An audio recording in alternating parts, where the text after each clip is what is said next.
காலை ஒளி. எழுதியவர் திருமதி டோரா எட்வின். 40 வயதில் எகிப்தின் சகல சாஸ்திரங்களையும் கற்றுத் தேர்ந்த மோசே தன் சுயபலத்தால் தன் ஜனங்களை விடுதலை செய்து விடலாம் என்று நம்பினார். ஆனால் தன் 80வது வயதில் பார்வோனிடத்திற்கு போகவும் இஸ்ரவேல் புத்திரரை எகிப்திலிருந்து அழைத்து வரவும் நான் எம்மாத்திரம் என்கிறான்.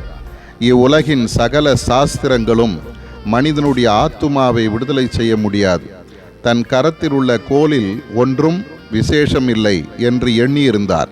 ஆனால் அதே கோல் அற்புதமான தேவனுடைய கோலாக மாறியது. எகிப்தை உலுக்கியது, தேவனுடைய ஜனங்களை விடுதலை செய்தது, செங்கடலை 2ஆக பிளந்தது, கன்மலையிலிருந்து தண்ணீரை கொண்டு வந்தது, அமலேக்கியரை மடங்கடித்தது, இஸ்ரவேலருக்கு வெற்றியை கொண்டு வந்தது.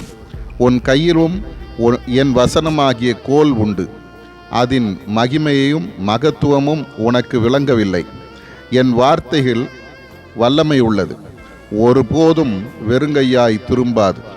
அது நான் விரும்புகிறதை செய்து நான் அனுப்பின காரியம் ஆகும்படி வாய்க்கும்.